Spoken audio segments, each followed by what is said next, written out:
ကဲခေါင်းကြောက်တလုံးလေးလာကြည့်အောင်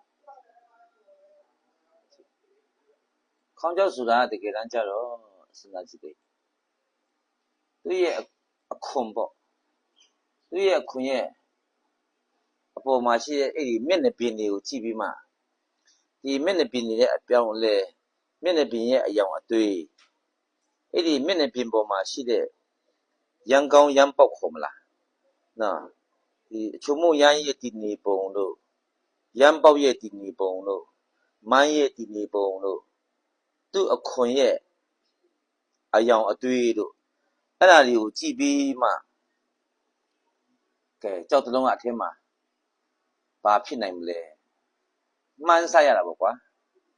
မှန်းတယ်ဆိုတဲ့စကားကိုပြောရင်ငါတို့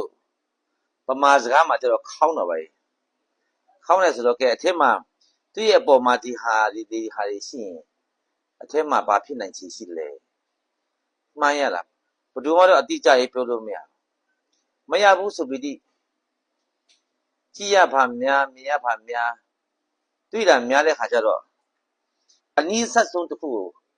ခက်မှန်းပြီးမှလုပ်ကြရတဲ့လုပ်ငန်းပဲတကယ်တမ်းပြောမှဆိုတော့တကယ်ကိုစိတ်လို့ချစရာကောင်းတဲ့ဘာသာရပ်တစ်ခုပဲခေါင်းကြောက်ကိုလူတွေကနောက်ပိုင်းမှာကြာရင်ရင်းကတ်လို့ကတ်တော့မယ်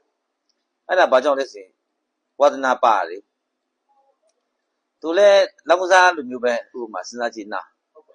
စဉ်းစားကြည့်တလုံးဖြတ်ပြီးမှအောင်ပွဲလူကိုခမည်းကြောက်မဖြတ်နဲ့တော့နားတော့ရမကြည့်လားမရအောင်နော်ဒါမှမနေ့ကငါတပည့်တယောက်ပြောတယ်ဆရာရဲ့မပေါက်စေချင်ဘူးဆိုတာပေါက်သွားရင်ရင်းထားတော့မှတဲ့သူပြောစကားကိုတဖြည်းဖြည်းစဉ်းစားတော့သိကောင်းတာပဲကဲဒီကြောက်တလုံးရဲ့အခွန်ရအောင်တို့နားလေတော့လေ့လာကြည့်အောင်ဒီလိုသွားလေရောဒီမှာရှိတဲ့အဖြူကြောအဲ့ဒီအဖြူကြောလေးတွေဟာအနာထဲမှာငါတို့ကချင်စကားရှိတယ်လုံထလုံဖြောမတက်ပါလေတခါကြောက်ရှင်ကြောက်ရဲ့ဂျားထဲမှာအဲ့လိုစလစ်ကြောတွေရောတတ်တယ်တောင်ဆန်စီတဲ့အကြောမျိုးအဲ့ဒီအဖြူကြောလေးတွေဟာ